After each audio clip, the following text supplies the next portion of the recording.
Culture, nutrition. Ils ne savaient pas que c'était impossible, alors ils l'ont fait. Chères auditrices et auditeurs, je suis ravi de vous accueillir aujourd'hui pour ce nouvel épisode du podcast Culture Nutrition. Pour nous accompagner, je reçois Anne Vincent, la cofondatrice de Yumgo, première gamme végétale d'alternatives aux œufs pour les professionnels. Anne, bonjour et bienvenue à toi. Bonjour Grégory, merci beaucoup de l'invitation. Écoute, avec grand plaisir.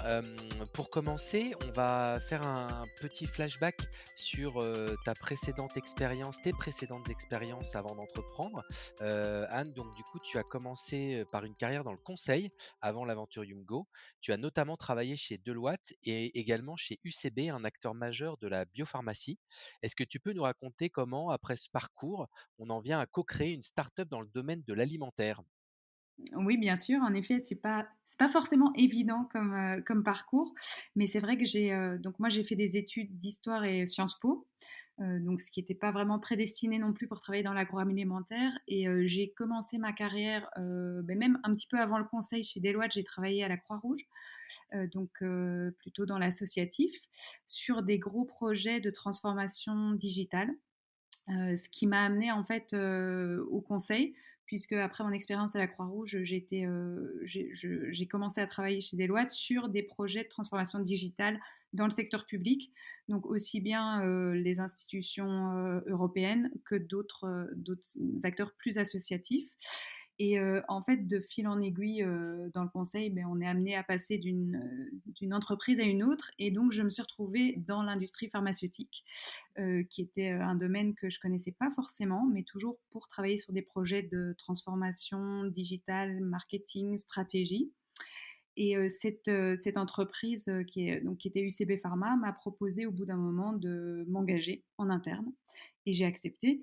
Et donc j'ai passé plusieurs années là-bas, d'abord en Belgique et puis aux États-Unis, puisque je suis belge. Donc j'ai commencé d'abord en Belgique et puis aux États-Unis, toujours sur des projets digitaux et puis beaucoup aussi sur des projets analytics et commerciaux.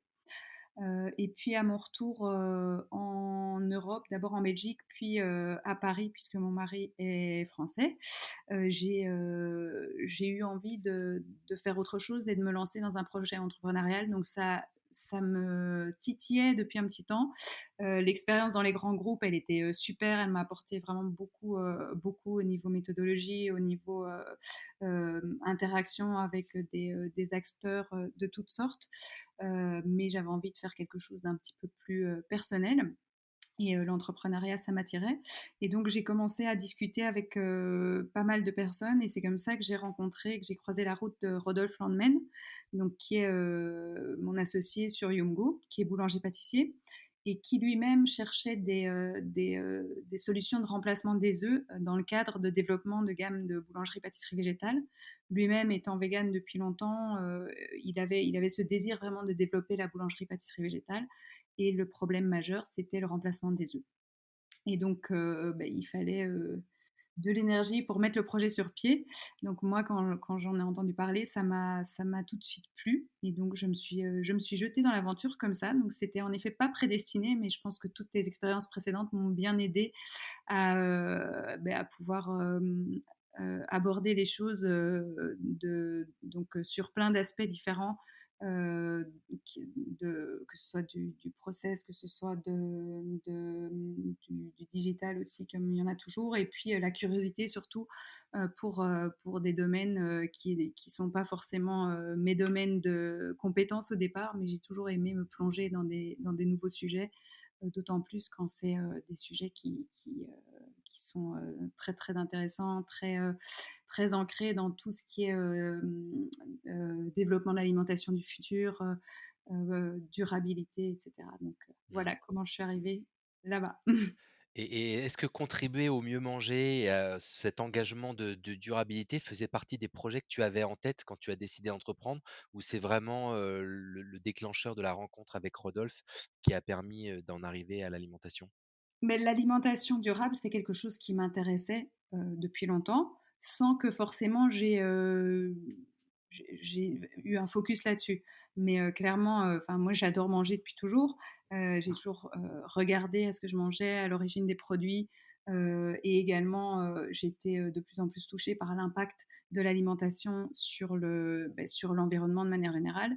Donc, c'est des sujets qui me parlaient, mais dans lesquels je m'étais pas vraiment engagée jusqu'à présent, et c'est vrai que la rencontre de Rodolphe a été décisive là-dedans, dans le fait de se dire: «Ben, en fait, oui, ça non seulement ça m'intéresse, ça me parle, ces sujets, mais j'ai envie de m'y plonger, encore davantage». Et Rodolphe, lui, il était entrepreneur auparavant, enfin, à part son activité de boulanger ou c'est pareil, il s'est lancé, dans cette création d'entreprise, avec toi? Donc Rodolphe, il a un réseau de boulangerie-pâtisserie, donc c'est un OK. entrepreneur, de longue date. Et donc c'est une de ses aventures entrepreneuriales, mais qui, s'intègre en fait dans la réflexion, globale qu'il a. Donc puisque Rodolphe a créé une chaîne de boulangerie, traditionnelle, donc de la boulangerie, traditionnelle, française, qui s'appelle Maison Landemain, et à côté de ça, une chaîne de boulangerie-pâtisserie 100 végétale, Land and Monkeys, qui, s'est développée, avec Yumgo, puisque forcément toute la recherche et développement qu'on a faite, elle s'est faite en parallèle de la recherche et développement pour les gammes de Land and Monkeys, et on a pu bénéficier depuis le début de la collaboration rapprochée avec, des équipes, de boulangers pâtissiers professionnels, à la fois des boulangers, pâtissiers, qui faisaient des produits traditionnels et également des produits végétaux. Donc pour nous, évidemment, c'est une grande force depuis le début de pouvoir s'appuyer sur ce réseau et tous ces, professionnels. Mmh. Avant qu'on rentre dans les détails des produits et des gammes, est-ce que tu peux nous expliquer, quelles sont les raisons qui peuvent inciter des consommateurs ou des professionnels à chercher des alternatives à l'œuf? Il y a pas mal de raisons différentes, et il y en a de plus en plus, dans le contexte actuel. Mais, donc nous, comme je le disais à la base, notre objectif, c'était vraiment de faciliter végétalisation, donc la végétalisation des recettes pour les professionnels autour de l'œuf. Parce qu'en fait, l'œuf, comme il y en a partout, il est, enfin, en boulangerie-pâtisserie, d'abord, il est utilisé vraiment, dans énormément de recettes, et il a des fonctionnalités, qui sont assez incroyables, puisqu'un œuf, ça monte en neige, ça coagule, c'est un liant, c'est un émulsifiant. Donc en fonction des recettes où l'œuf est utilisé, il va avoir des propriétés, des fonctionnalités différentes. Et donc, si on veut végétaliser, ce qui n'est pas le cas de tout le monde, mais en tout cas, si on veut végétaliser, il faut remplacer l'œuf. Et si on veut le faire simplement, nous, on propose une solution. Mais donc, végétaliser, ça permet de diminuer son impact carbone, ça permet de contribuer au bien-être animal. Remplacer l'œuf, ça permet aussi d'éliminer un allergène, puisque l'œuf, c'est un allergène majeur qui est très, très présent chez les enfants. Donc ça peut être une raison également de vouloir, s'orienter vers une alimentation sans œufs. Et puis à côté de ça, et surtout depuis, plusieurs années, il y a toutes les questions liées les questions sanitaires qui sont liées aux œufs. Donc il y a eu les épidémies de grippe aviaire, qui se reproduisent de manière répétitive depuis plusieurs années, qui mènent, à des pénuries sur les œufs, qui ont créé un marché des œufs qui est encore plus volatile au niveau des prix, ces derniers temps. Donc là, pour le moment, on est en train d'assister aux États-Unis à ce qu'ils appellent l'eggflation.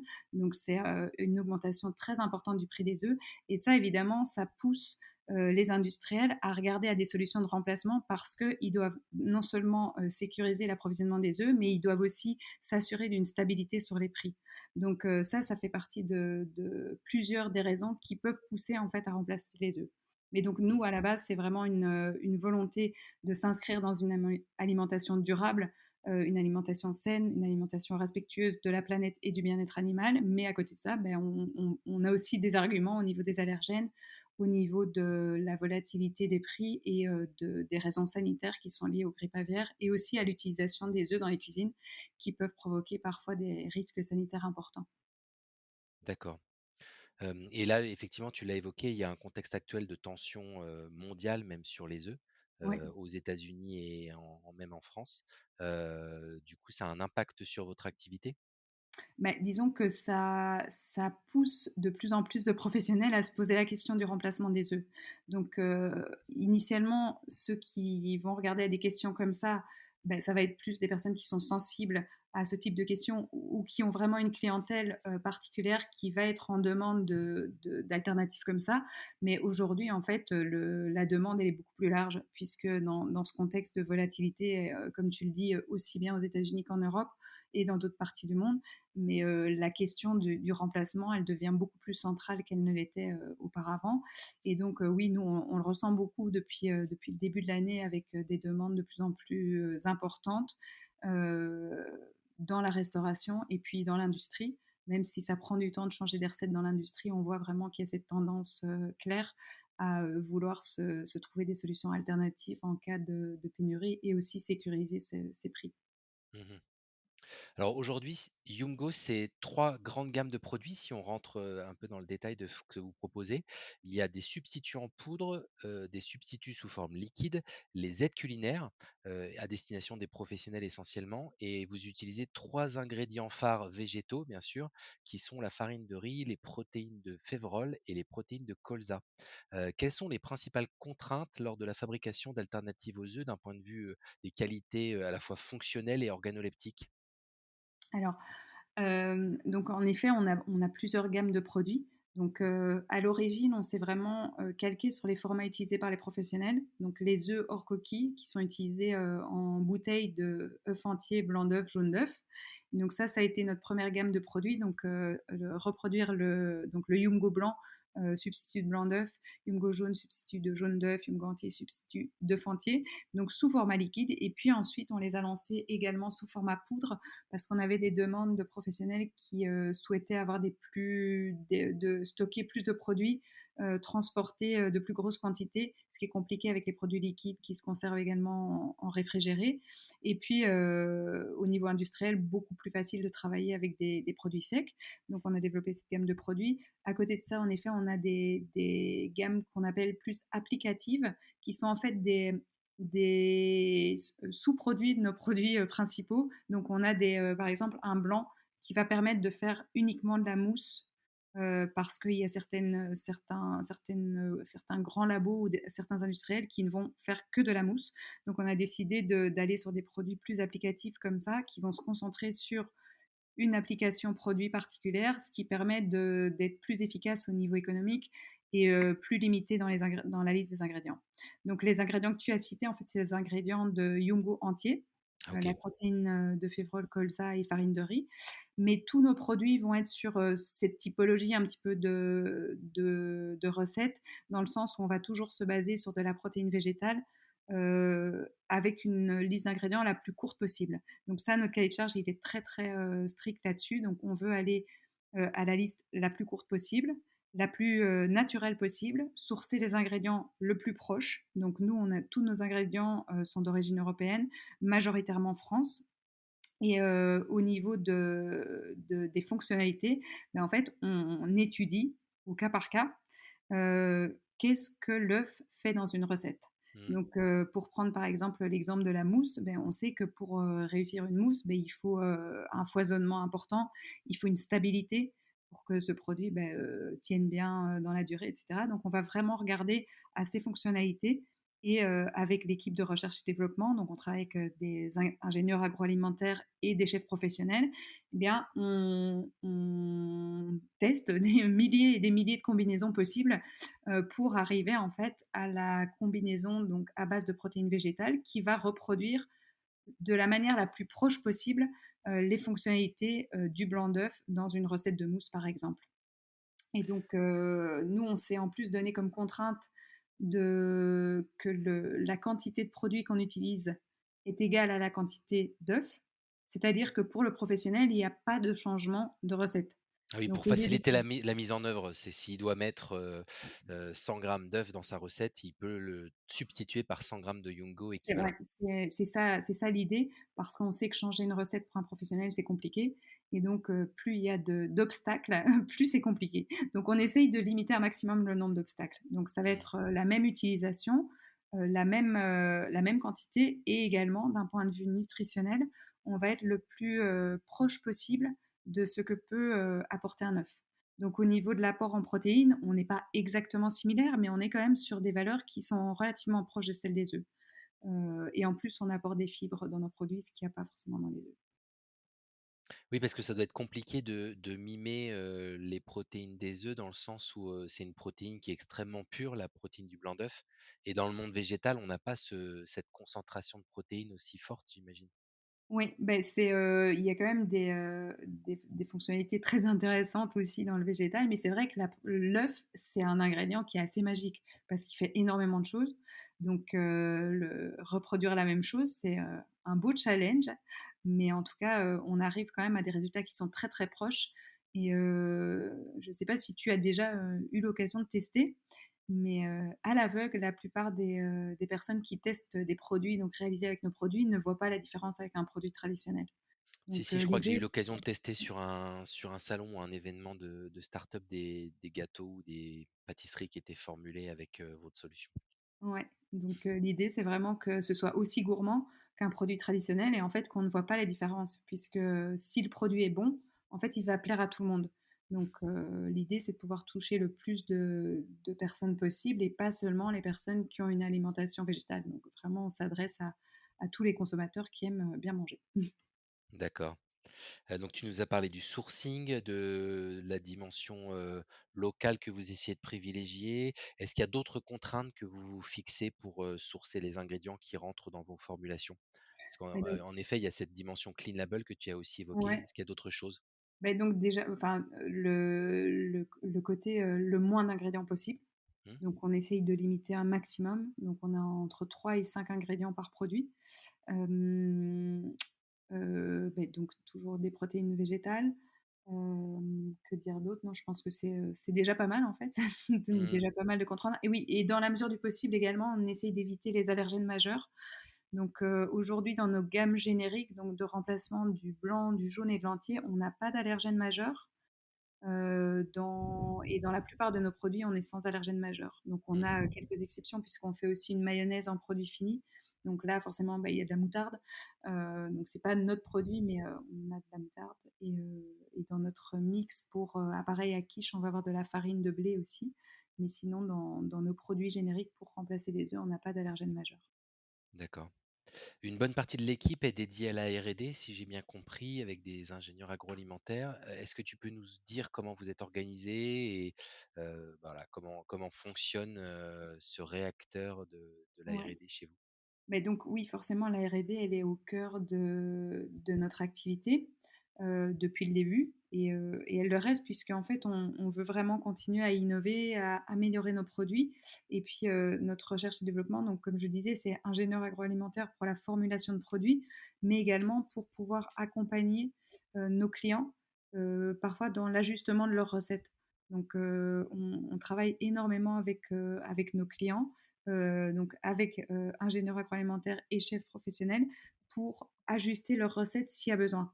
Donc, comme je le disais, nous, le produit, il est formulé au maximum pour pouvoir s'intégrer dans les recettes existantes, mais malgré tout, il y a quand même toujours certains cas où il faut un petit peu ajuster par rapport à la recette que le client utilise pour être sûr que ça va fonctionner en végétal. On conseille également dans la végétalisation complète de la recette, puisque remplacer l'œuf, c'est une chose, mais si on veut aller vers un produit complètement végétal, beh, ça veut dire aussi remplacer les matières grasses, remplacer le lait, la crème s'il y en a et donc on a, avec les années, c'est vrai qu'on a mis au point, des centaines de recettes qui fonctionnent en 100 végétal et donc en fonction des clients, on peut, accompagner s'ils le désirent, à végétaliser complètement la recette, à les conseiller, si à un moment donné du process, le produit ne fonctionne pas exactement comme ils l'attendent, à réajuster un petit peu. Donc, c'est quelque chose de très important pour nous parce que en fait, on est sur du changement vraiment profond et donc, il faut accompagner un maximum, déjà à l'idée de pouvoir remplacer les œufs et puis ensuite à l'exécution, pour limiter un maximum le nombre d'obstacles, au changement. Donc, la R&D, elle est là, en amont, lorsque, ben, on identifie, un nouveau, potentiel produit, donc, pour nos clients, donc tout le développement du produit, un peu, un cycle de développement de produit. On a également donc toute l'amélioration produit et puis, 3e, partie, accompagnement client, pour vraiment, utiliser correctement les produits et ajuster, les recettes si nécessaire. Mmh. Alors justement, au niveau des clients, qui sont-ils aujourd'hui? Il y a une partie B2C, il y a une partie B2B. Parmi les clients professionnels, c'est quelle typologie? Ouais. Aujourd'hui, ben, on a des clients, principalement des clients professionnels. Donc nous, on est vraiment tournés vers les professionnels. C'est vrai on a certains particuliers qui utilisent nos produits, mais on les a développés dans l'optique de s'adresser aux professionnels. Professionnels, beh, de la restauration, pâtissiers, restauration collective, industrielle. Donc aujourd'hui, on a des clients, de plusieurs types. Donc dans la restauration, on a pas mal de restaurants, d'hôtels, qui nous utilisent, en France, mais également, dans une dizaine de pays, puisque aujourd'hui on est très présent à l'export. On a 50 de notre activité qui se fait à l'export, notamment, au Royaume-Uni, en Allemagne, au Japon, dans d'autres pays encore, mais donc on a une présence assez marquée à l'export, donc dans ce qui est, principalement restauration. Et puis après, on est également présent dans des grands labos, de pâtisserie ou chez des industriels. D'accord. Ouais, les industriels, c'est probablement là où il y a les plus gros débouchés possibles, j'imagine? C'est là qu'il y a le plus de volume forcément Mmh. d'utilisation des œufs. Après, c'est là aussi que l'ajustement d'une recette ou le temps d'adoption prend le plus de temps. Donc, c'est vrai qu'on a pas mal de tests en cours chez les industriels, mais qui prennent plus de temps. Et en parallèle, on se développe beaucoup dans la restauration. Mmh. Il y a déjà des produits, qui sont commercialisés sur le marché, des produits, finaux, pour le consommateur qui intègrent vos Ouais. solutions? Oui, bien sûr, il y en a, après on peut pas toujours, communiquer dessus, mais il y a des produits qui sont disponibles, en grande surface, en France et dans d'autres pays qui utilisent nos produits. Donc ça, on est toujours très content de voir ça, et c'est des produits, pour certains qui sont labellisés, produits, véganes et pour d'autres qui sont pas forcément affichés comme des produits véganes. Mmh. Ouais, c'est ça, c'est ce que j'avais demandé en termes de positionnement. C'est pas forcément un positionnement, végétal/vegan. Non, beh, de toute façon, ça va vraiment dépendre des clients avec qui on travaille. Donc il y a le côté végétal qui forcément, est présent, mais c'est pas le seul puisqu'aujourd'hui avec la volonté de remplacer les œufs ou, en restauration scolaire, parfois la volonté d'enlever un allergène ou d'aller vers un produit qui est moins cher, puisque aujourd'hui on a des solutions qui sont aussi compétitives par rapport aux œufs. Beh, ça veut dire qu'en fait, on peut positionner, notre produit dans une optique qui est pas, forcément une optique de végétalisation, mais quelque chose de plus large. Et d'ailleurs, on a des clients qui remplacent les œufs, mais qui ne vont pas enlever les autres produits d'origine animale. Mmh, d'accord.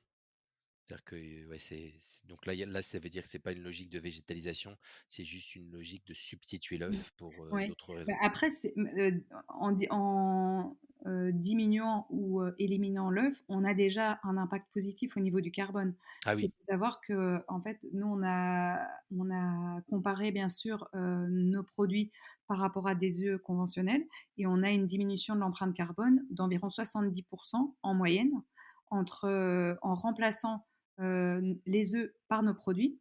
Et ben, on peut déjà, diminuer donc sur les œufs de 70 l'empreinte carbone. Après, il faut calculer l'empreinte carbone totale du produit, pour arriver au calcul sur la recette. Mais, sur les œufs en tant que tels, c'est déjà de moins 70. Et donc avec le volume en œufs, qui est vraiment énorme, beh, ça peut vite faire un impact significatif juste en remplaçant les œufs. Ouais, d'accord. Et ça, c'est quelque chose que claiment les industriels qui utilisent vos solutions? Ils mettent en avant Ça, une empreinte environnementale? beh, à nouveau, ça va dépendre un petit peu du type d'utilisation. Donc s'ils le font pour une question de prix, c'est pas ce qu'ils vont communiquer en premier. Mais par contre, c'est quelque chose qui est très fort au niveau des arguments dans la RSE des entreprises. Donc Mmh. le fait d'avoir des recettes qui sont moins carbonées, beh, c'est quelque chose qui est important dans leur positionnement clairement. Mais certains vont le communiquer en interne et pas forcément, au consommateur final. D'autres vont le communiquer au consommateur final. OK. Au niveau de la communication, vous avez récemment changé d'identité visuelle avec un nouveau branding et une nouvelle charte graphique. Quel est le message que toi et ton équipe vous avez voulu faire passer? Mais le message qu'on a voulu faire passer, c'était, renforcer un petit peu notre identité, pour, faire ressortir encore plus, nos valeurs de gourmandise, produits de qualité, produits durables et produits végétal. Donc en fait, on a vraiment ces 4 valeurs.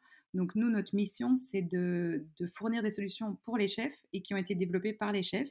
Et donc on a voulu que cette identité qu'on a mise en place, elle reflète cette image de solutions pour les chefs professionnels qui apportent la gourmandise, qui sont végétales, qui sont durables et qui reflètent aussi l'excellence de, la gastronomie un petit peu. Donc on dans les ressources qu'on met à disposition, c'est vrai qu'on a beaucoup travaillé et on continue de travailler sur des vidéos de recettes par des professionnels. On a une communauté d'ambassadeurs qui représentent nos produits, donc qui sont des chefs professionnels aussi, qui en parlent autour d'eux, qui travaillent avec nous pour développer des recettes qu'on met à disposition. Donc tout ça vraiment pour renforcer le fait qu'on veut mettre des outils à disposition des chefs qui désirent utiliser nos produits. Donc voilà, on a voulu affirmer un petit peu plus cette identité. Mmh. Parmi les chefs justement qui, utilisent vos produits, est-ce qu'il y a des grands noms de la pâtisserie ou de la gastronomie? Ben, on est, pour donner quelques exemples, on est présent beaucoup dans les palaces et dans les hôtels, dans les restaurants étoilés. Un exemple, par exemple, on est utilisé dans le restaurant de la Tour Eiffel, notamment le Jules Le Verne. Jules Verne? Mmh. Donc, pour nous, c'est vraiment des belles références et des belles reconnaissances de pouvoir bah, faire échanger des chefs entre eux. Et donc, voilà, on organise des événements où on réunit des chefs et des clients. On a fait un très bel événement fin de l'année dernière à l'école Le Cordon Bleu, donc où on a fait venir des clients, des chefs professionnels, et durant laquelle on a organisé une masterclass donc avec notre équipe de chefs ici en France et notre équipe, une partie de nos ambassadeurs au Japon. Donc pour permettre les échanges, de montrer aussi tout ce qu'on peut faire, ouvrir un petit peu les esprits sur ce que le végétal peut permettre de faire, et Yumgo notamment. Et donc ça, c'est des choses qu'on fait énormément et qu'on va faire de plus en plus. Tu évoques le Japon et c'est vrai que je crois que vous avez une implantation dans plusieurs pays, dont notamment des pays en Asie. Est-ce que tu peux nous parler de cette expansion internationale? Oui. Donc l'expansion internationale pour Yumgo, elle est venue très tôt dans le développement, ce qui n'est pas forcément, je pense, commun dans les startups. Mais quand nous, on a commencé l'activité en 2019, donc avec de la recherche et développement, et on a lancé notre premier produit, mais plutôt en mode test à partir de 2020. Mais comme on a participé à pas mal de concours et qu'on a eu des prix d'innovation sur nos produits, parce qu'ils étaient, en fait, on est les seuls à avoir cette gamme complète de remplacement des œufs. Donc il y a des solutions de remplacement des œufs qui existent, mais qui vont être partielles. Donc nous, on a une gamme complète, à la fois liquide et poudre, qui au niveau fonctionnel est vraiment assez impressionnante, qui s'intègre dans les recettes sans qu'on change le goût, etc. Donc on propose toujours une innovation de rupture. Et donc ça nous a donné assez vite de la visibilité en France et dans d'autres pays. Et donc on a été sollicité assez vite par beaucoup, beaucoup de pays. On ne pouvait pas aller non plus partout en une fois avec une petite équipe. Mais donc c'est vrai qu'on a travaillé avec des partenaires clés, et je citais le Royaume-Uni comme exemple, où on a un distributeur avec qui on travaille très très bien, et le Japon, donc où on a eu la chance depuis plusieurs années d'être présent par un distributeur, par Yoshimi Landmen, donc qui travaille dans notre équipe et qui étant japonaise, forcément connaît très bien l'environnement japonais. Et donc pour nous, c'est un beau gage de qualité, en fait, d'avoir pu être présent au Japon aussitôt. Parce que remplir les dossiers pour faire, rentrer un pays au Japon, c'est pas forcément le plus simple ni le plus agréable. Mais une fois que le produit a passé la frontière, on peut quand même, être assez content et se dire que on rentrera plus facilement dans beaucoup d'autres pays. Donc au-delà de ces petits, obstacles administratifs, c'est aussi un gage de qualité très important. Parce que la gastronomie au Japon, elle est importante. L'innovation est très importante aussi. Et donc le fait d'être validé par des chefs au Japon, bah, ça nous donne pas mal de crédit partout ailleurs. Donc, et pour rentrer au Japon, le fait d'être français est aussi un gage de qualité. Donc, Mmh. pour nous, ça joue dans les deux sens. Mais aujourd'hui, c'est vrai qu'on commence également à développer à Taïwan et en Corée du Sud.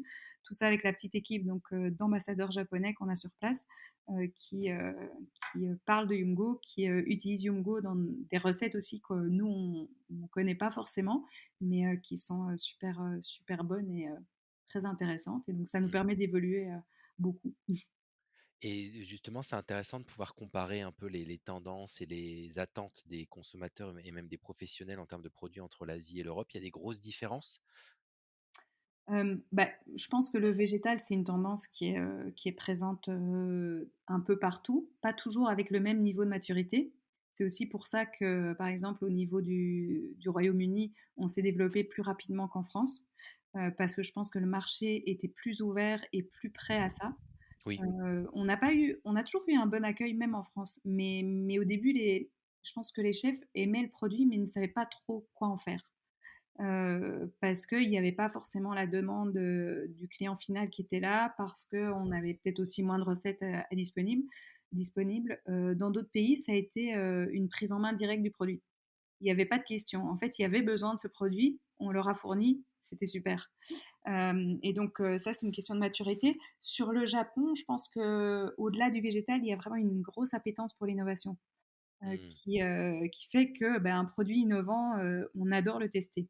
Et je pense que c'est. Donc, il y a le côté végétal, mais il y a le côté innovant aussi qui est très fort et le côté français, gastronomie française. Donc, le fait qu'un produit innovant ait été développé en France et ait été validé par des chefs en France, c'est une grande force. Oui. J'avais une question également concernant la partie produit fini, parce que je crois que vous avez dans la gamme, par exemple, des cookies qui ont notamment été récompensés en 2024 au Cial de Paris. Est-ce qu'il y a une volonté de s'adresser au grand public de façon plus large à travers des produits finis ou pas forcément? Ben pas forcément dans l'immédiat. Donc ces produits-là, à nouveau, ils ont été développés plus pour le food service, donc D'accord. la restauration. Donc par exemple, les cookies, c'est des cookies qu'on vend en carton de 50, en congelé. Donc bien sûr, un particulier peut les acheter sur notre site, mais je pense qu'il faut déjà un grand congélateur pour pouvoir mettre, un gros carton comme ça. Mais au-delà de ça, en fait, on les a développés pour plusieurs raisons. D'abord parce on avait des clients qui nous disaient ben, j'aime beaucoup votre mayonnaise quand vous me la faites goûter, mais moi j'achète de la mayonnaise. Je ne fais pas ma mayonnaise moi-même. Et donc en fait, ben, si on voulait toucher ces clients-là, il fallait aller là où il était, c'est-à-dire au seau de mayonnaise. Et donc, c'est pour ça qu'on a lancé notre gamme de mayonnaise en seau. Et les cookies, ben, ça a été un peu la même chose. Donc, ça a été de la demande de clients qui nous ont dit, ben voilà, moi, je cherche des desserts végétaux, je n'en trouve pas aujourd'hui. Est-ce que vos cookies que je goûte ici, c'est possible de les acheter? Et donc, pour nous, en fait, ça a été une manière de rendre le produit accessible. Donc, puisqu'on veut vraiment rendre la gastronomie végétale accessible, beh, comment la rendre accessible? Et ça a été comme ça. Donc c'est tout récent ces produits-là, donc voilà. Mais on a des bons retours et puis ça permet tout de suite de concrétiser le produit, pour le faire déguster, quand on rencontre des clients. Ce marché du végétal, des alternatives végétales à différents produits animaux, hein, qu'ils soient la viande, le poisson, les produits laitiers, les œufs en ce qui vous concerne, c'est quoi ta vision globale de ce marché qui effectivement se développe et en même temps présente quelques réticences de certains consommateurs ou quelques freins dans les chiffres d'affaires, parce qu'on voit que dans certains pays et même en France, ça va peut-être pas aussi vite qu'on l'imaginait en termes de croissance, notamment sur les substituts de viande. C'est quoi ta vision de ce marché global du végétal? Mais je pense que le végétal en tant que tel et l'alimentation plus végétale, c'est une tendance de fond, qui s'observe depuis longtemps. Je pense dans les nouvelles générations, il y a clairement cette envie aussi d'aller vers une alimentation plus végétale. On voit que la consommation de viande, elle diminue depuis, plusieurs années. Donc le végétal en tant que tendance de fond, pour moi, c'est évident. Après, je pense qu'aujourd'hui, les consommateurs, ils regardent beaucoup, à la qualité des produits. Donc à faire attention à la liste d'ingrédients, à ne pas, aller, vers un produit où il y aura trop d'ingrédients qui sera impossible à comprendre pour remplacer un produit d'origine animale. Donc je pense que c'est vraiment pour moi le végétal, il y a aucun doute là-dessus. On voit qu'il y a de moins en moins d'obstacles, à se dire: «Beh, je vais aller vers une alimentation plus végétale». Par contre, c'est sur la qualité, de l'ingrédient que je pense qu'il faut vraiment être, attentif. Donc, quels ingrédients, pour végétaliser. Ouais, notamment ce travers dans lequel, peuvent tomber ou tombent déjà certaines marques de produits finis qui font du substitut végétal, avec une vocation, à la fois de produits plus sains et plus durables. Mais au final, on se retrouve avec des produits dans lesquels il y a beaucoup, beaucoup d'ingrédients, beaucoup d'additifs pour, mimer telle texture, telle couleur ou Mmh. telle propriété organoleptique, de la viande, du poisson ou d'autres produits de base et du coup, c'est un peu contre-productif, non?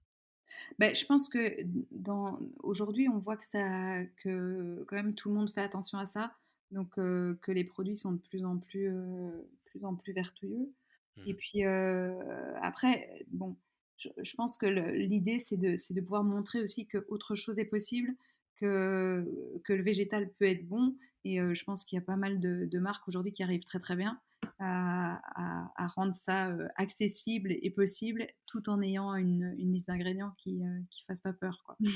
Mmh, complètement. Est-ce que tu peux nous donner quelques indications sur, la taille de l'entreprise en nombre de personnes, en chiffre d'affaires, en, Mmh, levée de fonds pour le financement et ouais. cetera? Quelques métriques. Ouais, bah, donc aujourd'hui, on est une dizaine de personnes. On est en pleine croissance. On communique pas forcément sur notre chiffre d'affaires, mais en tout cas, Mmh. on a une bonne croissance, de l'entreprise. On a levé des fonds, pour la deuxième fois l'année dernière, donc en 2024, auprès, notamment de la BPI, et de d'autres investisseurs, donc qui nous permettent de mettre en place, notre unité de production cette année. Donc ça, c'est vraiment on est très, très contents parce que ça va nous permettre de gagner en flexibilité, d'assurer aussi les volumes de production. Et voilà, aujourd'hui une petite dizaine de personnes, donc on a encore quelques recrutements qui sont prévus cette année justement pour l'atelier de production et le développement commercial et puis on est présent aujourd'hui, dans une dizaine de pays et on a, quelques centaines de clients. Mmh. Vous avez levé combien en tout? Alors on a levé 5 millions, dont, 3 000 000 en dilutif, donc en En levée de fonds, capital? capitalistique, oui, et le reste en financement bancaire et subventions, notamment pour notre unité de production, Mmh. Unité de production qui va se situer où? qui va se situer en Île-de-France, donc dans le 77. Mmh. Donc on se rapproche, ça nous aide aussi, d'un côté forcément à optimiser nos coûts de production, nos coûts logistiques, mais aussi à améliorer notre empreinte carbone, dans le sens où on diminue les trajets. Cette usine, elle va fabriquer, des mix d'ingrédients, donc j'imagine plutôt des mix de poudre ou des mélanges de liquides là pour les solutions pour les professionnels uniquement? Ou est-ce qu'elle va également fabriquer des produits un peu plus élaborés, voire des produits finis, Ouais. comme les cookies surgelés que tu évoquais tout à l'heure? Ouais, donc elle a vraiment pour vocation être l'unité de production pour nos ingrédients. Mmh. Donc pas les produits finis, prêts à déguster puisque ça c'est des autres métiers où on préfère s'adresser en fait aux spécialistes, qui font ça, ce qui nous permet également de faire utiliser nos produits. Ouais, très bien. Heu, une petite question avant de d'arriver, à la fin. Où est-ce que tu vois Yumgo dans 5 ans? Alors, très loin. Donc, pour nous, l'objectif de Yumgo, c'est vraiment, comme je disais, donc contribuer à faciliter la végétalisation. Et pour nous, en tant que Yumgo, l'objectif, c'est vraiment de devenir un ingrédient qui est présent dans toutes les cuisines. Donc, de faire partie de l'économat d'un professionnel, donc qui ne se pose plus la question, en fait, d'être rentré dans les habitudes euh, pour permettre que la végétalisation soit quelque chose de normal et plus quelque chose d'exceptionnel. Donc nous, c'est vraiment là qu'on se voit, donc comme cette solution, en tout cas au niveau européen, et plus si possible. Mmh. Et d'un point de vue stratégique, vous allez continuer à rester expert de l'œuf, enfin, ou des alternatives aux œufs, ou vous imaginez vous développer sur d'autres alternatives végétales? Aujourd'hui, on est concentré sur l'œuf, mais dans l'optique de faciliter la végétalisation. Donc, ce qui veut dire que même aujourd'hui, en fait, on travaille déjà beaucoup avec d'autres types de produits qui ne sont pas nos produits, mais à mettre à disposition des ressources. On fait souvent appel à nous pour nous dire, j'ai cette recette, voilà, j'ai votre produit, mais qu'est-ce que vous conseillez pour remplacer tel ingrédient? Donc, on a déjà ce rôle en fait d'apporteur de conseils dans la végétalisation, qui pour nous est important parce que l'idée c'est d'être un catalyseur, de faciliter l'accès. Et donc nous, on a cette connaissance, on veut la faire partager aux autres. Donc pour le moment, on n'a pas forcément de projet concret d'aller vers d'autres types de produits, mais on verra ce que l'avenir nous réserve à ce sujet-là. C'est pas impossible qu'un jour on fasse autre chose, mais en tout cas, il n'y a rien de concret qui est prévu à ce stade. Mmh. Et tu l'évoquais tout à l'heure, mais par exemple, ça peut dériver vers des solutions plus complètes comme, tu évoquais, je crois, un appareil à quiche, c'est ça? Oui, mais ça, c'est un produit qu'on propose déjà. Donc, c'est pas un appareil à quiche, mais c'est un mix qui permet de faire un appareil à quiche sans œufs, Ah de d'accord. manière ultra facile. Donc, en fait, on a notre produit, on mélange du lait et de la crème. Donc là, à nouveau, soit végétal, soit traditionnel. OK. Les deux fonctionnent. Mais donc, ça permet de faire cet appareil à quiche de manière très, très rapide et très simple. Mmh. Mais effectivement, là, tu débordes, enfin, tu pars d'un produit qui intègre à l'origine de l'œuf et Ouais, tu l'étends sur des formules un peu plus élaborées, voilà, ouais, en l'occurrence avec de la farine, des produits crémiers, laitiers, etc. exactement, Mmh. oui. Et ça, justement, cette approche d'apporteur de solutions végétales un peu plus globale, ça vous différencie d'autres faiseurs dans l'œuf végétal alternatif, parce qu'il y a quelques concurrents qui opèrent aussi sur ce même marché? Il y a de plus en plus d'initiatives et d'ailleurs ça montre qu'il y a un intérêt, donc nous on est content de voir ça. Après nous, on va proposer vraiment une gamme très large, ce qu'on est les seuls à proposer aujourd'hui, et en effet tout ce côté, polyvalent, diversité de recettes et mise à disposition des ressources, que ce soit en accompagnant ou en donnant des recettes, on est vraiment, persuadée que que ça peut aider. Et aujourd'hui, on a cette particularité de mettre à disposition un grand nombre de ressources et de pouvoir être auprès de nos clients pour les accompagner un maximum. D'accord. Bon, écoute, super intéressant. C'est maintenant l'heure de la question signature du podcast, Mhm. qui part de la citation, «Ils ne savaient pas que c'était impossible, alors ils l'ont fait». Et Mhm. toi, Anne, qu'est-ce que tu as réalisé d'impossible? Euh, je pense que refaire l'œuf, c'était pas gagné quand même, hein. Donc c'est déjà pas mal. C'est vrai. Euh, et arriver à convaincre des chefs vraiment plutôt très réticents à la base à utiliser notre produit et à devenir des ambassadeurs de notre produit, c'est quelque chose qui n'était pas gagné. Et quand on a ce type de résultat, on est vraiment très content.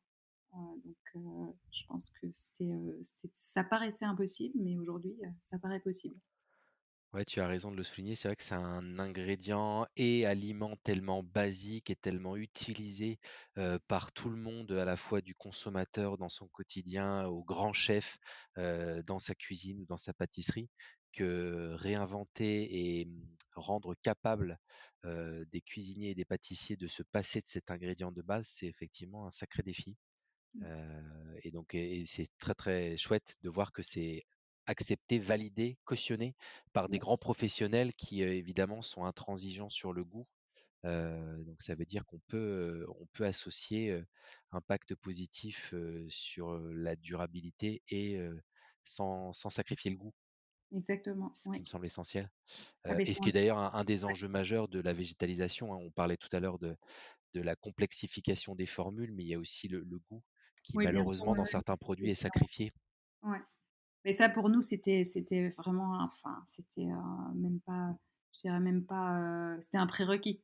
Il faut que ce soit gourmand, sinon ça ne sert à rien d'y aller. Complètement. Ouais. Écoute Anne, merci beaucoup pour, ton partage d'expérience et puis pour nous ouvrir les yeux Ouais, sur des merci. nouveaux segments de l'alimentation qui se développent. On a déjà évoqué la thématique de la végétalisation dans ce podcast, mais jamais sous l'angle de l'œuf. Donc c'est super intéressant de voir les nouveaux débouchés qui s'ouvrent, et les nouveaux marchés qui s'ouvrent, sur ces créneaux-là et de voir que des startups, des PME, françaises arrivent à se positionner et à rayonner internationalement avec un vrai savoir-faire en formulation et bientôt en industrialisation. C'est toujours très très inspirant et très très encourageant pour tous les gens qui nous écoutent et qui veulent entreprendre dans l'alimentation. Eh ben, merci beaucoup de m'avoir invitée. Merci à toi. Merci également à tous nos auditrices et nos auditeurs qui nous suivent régulièrement sur le podcast Culture Nutrition pour découvrir des nouvelles histoires entrepreneuriales de gens qui inventent l'alimentation et la nutrition de demain. Merci encore Anne, très très bonne journée et à très bientôt. À bientôt. Au revoir. Au revoir tout le monde.